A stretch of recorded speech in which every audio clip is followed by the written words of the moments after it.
चाउर जब लेहनी दौरी में तो लइका बोलो सौरी में। परुए के नाव लिखाइल बा, सगरी फीस दियाइल बा, देखी ठीक से पंडित जी कहवा नाव भुलाइल बा। बाबा रउरा से कहले रहले चढ़ते मास जनवरी में चाउर जब लेहनी दौरी में तो लइका बोलो सौरी में। कौनो बोरा हलुआ बा, कौनो बोरा छलुआ बा, कौनो बोरा ऊपरे ऊपर रस्ते घाटे घलुआ बा। सरकार कहे कि हाजिरी चाहिए 100 दिन में 80, एकरा से को कम जो होई मास्टर नु फंसी।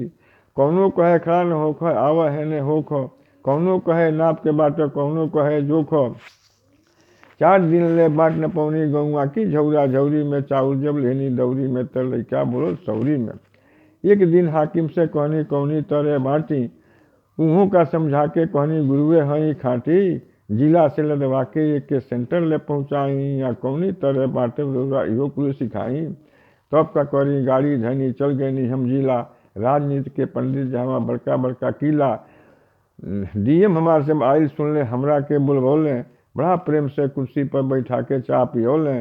तब कहले कि ये पंडित जी कैसे कैसे ऐनी ह, मुँह तराउ सुखले बाटे कहीं कुछ खैनी ह। हम कहनी कि खाइल छोड़ी सुनी है झमेला, ई चाउर जिंदगी में हमरी खूब लगल से मेला। डीएम तब समझा के कहले मत उड़ा घबराई, कैसो कैसे रोटी मिल पहले ही है बचाई। तब का करी गाड़ी धनी चल गई राजधानी, बड़का बड़का पंडित जहाँ राजनीति के ज्ञानी। होत बुरारी वहू जो हमरे केहू न पूछल, जैसे अचार के लुड़ी आ कैसो कैसो ऐनी बाबा चल गुड़ में पेड़ुरी।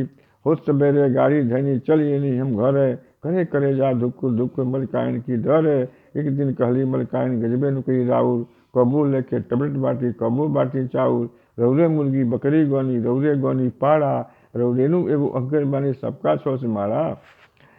गंजन में पन्नी ये बाबू जैसे घाटी भौरी में चाउर जब लेहनी दौरी में तो लइका बोलो सौरी में।